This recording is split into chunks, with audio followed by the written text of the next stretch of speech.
La surcharge de méthode. Ça va arriver dans certains cas ici. C'est arrivé cette semaine avec la notion de maths. Donc, la classe maths. Ici, je fais maths. Par exemple, absolu. Ben, dans l'absolu, si je rouvre les parenthèses, vous voyez ici qui me met plusieurs choix. Donc, j'ai jusqu'à 7 possibilités pour cette même valeur-là.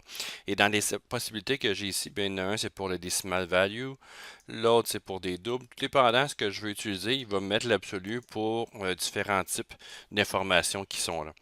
Bon, c'est juste faut que je le sache, mais j'ai pas besoin de mettre ici un format et lui dire que c'est vraiment du décimal. Il va s'adapter directement à ce que je veux y mettre.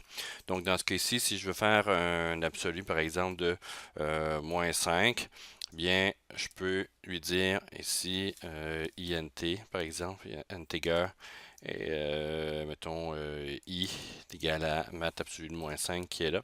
Et ce i-là ici, bien évidemment, je peux le faire afficher à l'intérieur de mon élément. Donc si je fais ici print, ben j'ai 5. Mais si je veux mettre 5.5, ben c'est la même chose ici.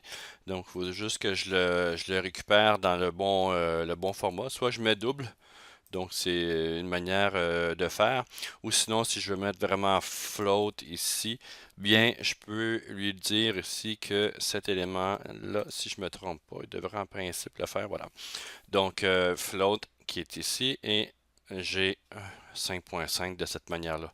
Ceci étant dit, bien, on n'a pas besoin de lui indiquer qu'est-ce qu'on veut utiliser là, à l'intérieur de l'élément d'absolu. Dans ce cas ici, là, il y a 7 surcharges qu'on appelle, donc il y a 7 signatures différentes.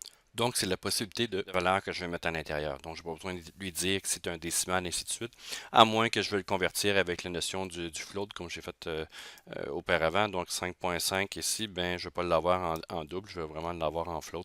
Ben, je le convertis et lui va s'adapter avec le type de signature qu'il a besoin pour ça. Donc, c'est juste un titre indicatif dans ce cas-ci pour savoir qu'est-ce que je peux mettre à l'intérieur de ces éléments-là. Ça peut arriver dans plusieurs types de fonctions de classes ici qu'on a pour pouvoir les utiliser, tout simplement.